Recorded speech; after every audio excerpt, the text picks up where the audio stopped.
guys, welcome back to our mini podcast.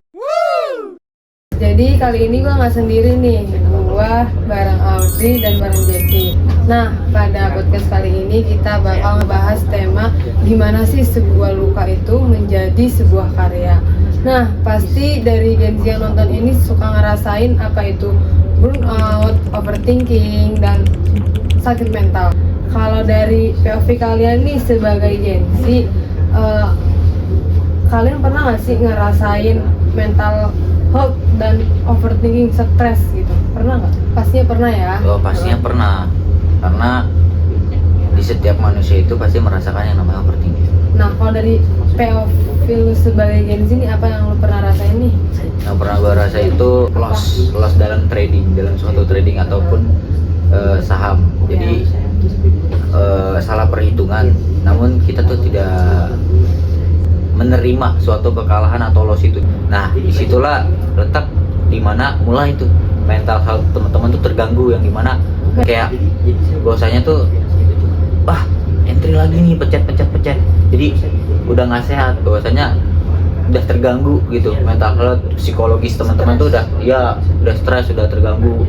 Jadi ngebuat trading teman-teman tuh kacau.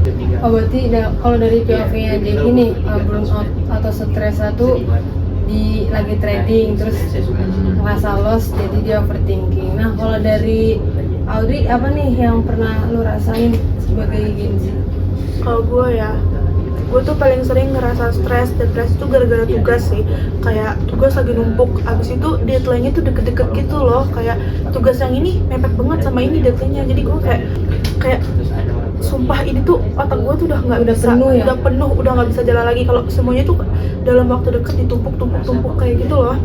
Terus kan gue tuh tipe kalau orang yang nggak bisa cerita kan, kayak maksud gue tuh gue susah buat nyampein ke orang apa yang gue rasain. Jadi gue tuh lebih milih buat yalah gue sendiri aja. Kalau gue lagi depresi, gue lebih milih bikin ruang gue sendiri daripada gue mencurahkan ke orang lain gitu loh. Jadi kadang gue depresi karena itu sih, tekanan dari akademik, bisa dibilang kayak gitu. Oke, berarti kalau dari POV-nya Audrey, lo ngerasain tekanan itu dari tekanan akademik, terus stres karena emang banyak tugas, penuh dengan tugas, otak lu penuh dengan tugas-tugas itu. Nah, dari tadi POV kalian tentang kalian stres, kalian nih tadi cerita tentang kalian itu stres. Kalau dari akademik, kalau lu karena loss dari trading. Nah, gimana cara ngatasin burnout atau overthinking atau capek tadi, penuh tadi, dengan cara apa? Kalau dari perspektif kalian itu gimana cara ngatasinnya? Kalau cara gue ya, kalau emang teman-teman emang mau ngikutin itu, kita membuat journaling. Intinya kalau teman-teman tuh nggak boleh kalah dengan peraturan teman-teman sendiri yang telah teman-teman buat. Oke. Nah, kalau dari POV-nya Audrey nih gimana cara ngatasin tadi yang capek tugas, penuh dengan tugas, tekanan, gimana nih cara ngatasin? Mungkin ini relate juga ya sama teman-teman Gen Z yang nonton. Kayak nggak semua orang tuh bisa diajak buat cerita. Nggak semua orang tuh punya ruang buat cerita. Kayak kita tuh cuma butuh tempat buat mengekspresikan diri doang. Nggak perlu ditanya, lo kenapa? Lo harus cerita lo kayak gitu. Kita tuh sebenarnya banyak orang yang nggak bisa cerita kan. Nah, gue salah satu tipe kalau orang yang kayak gitu. Gue nggak bisa cerita. Gue lebih memilih untuk punya ruang sendiri buat gue mengekspresikan depresi gue. Bukan kayak gue milih sendiri mendam depresi gue, mendam overthinking gue yang jadi tekanan buat diri gue sendiri. Lo nggak bisa kayak cerita ke orang-orang gitu? Nggak bisa. Gue lebih milih buat ruangan buat diri gue sendiri. Abis itu di situ gue ngeluangin emosi gue tuh lewat nulis, menggambar. Mungkin ini juga bisa dipakai ya sama teman-teman. Kayak tulisan lu nggak harus bagus, gambaran lu nggak harus bagus. Yang penting lu punya ruang buat mengekspresikan diri lu sendiri gitu. Kayak dari depresi kita bisa menciptakan sesuatu yang bermakna juga buat diri kita sendiri. Ini kan karya seni. Kayak selain gue lega, ini juga bisa memiliki sesuatu yang punya arti gitu loh. Kayak gitu. Kan nggak semua orang bisa cerita nih, balik lagi kayak yang gue bilang tadi, nggak semua orang bisa cerita, nggak semua orang bisa ngadu, kayak nggak semua orang punya. Kita kadang-kadang takut nih kalau kita mau cerita, lu gitu doang mah lebay banget, gitu doang di-stresin, gitu doang disedihin. Itu tuh kadang bikin kita down kan, kayak nggak jadi mau cerita Nah ini tuh juga bisa jadi solusi alternatif buat teman-teman semua. Kalau seandainya lagi ngerasa depresi, ngerasa pusing, kalian bisa nulis, bisa ngegambar atau bikin karya-karya mini DIY gitu loh.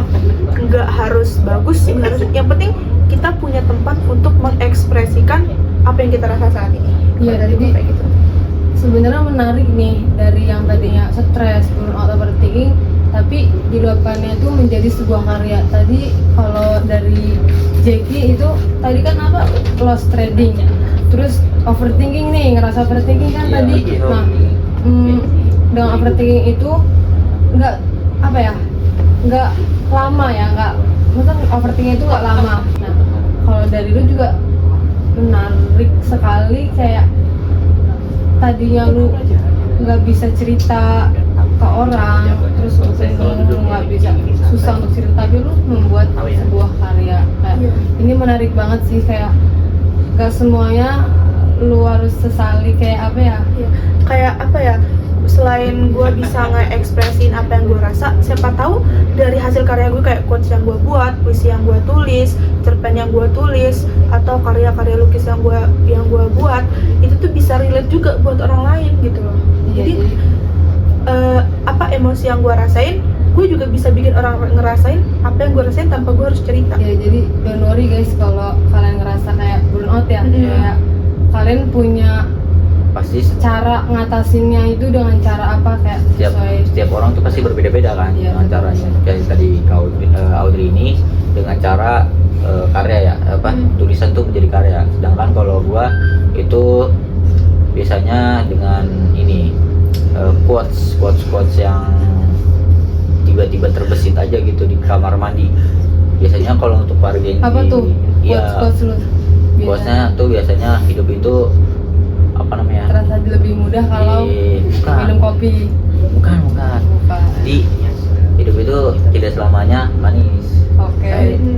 Kayak kopi yang ada pahit dan manisnya. Oke. Gitu. Kadang ya terbesit kata-kata gitu, habis berak kan. Kadang-kadang tapi di ini guys, apa pas keluar kamar mandi tuh lupa. Tapi kan nggak mungkin Gen Z para cowok nih, ya kalian sana ya, nggak mungkin bawa HP kan. Nah, Nggak mungkin nggak bawa HP.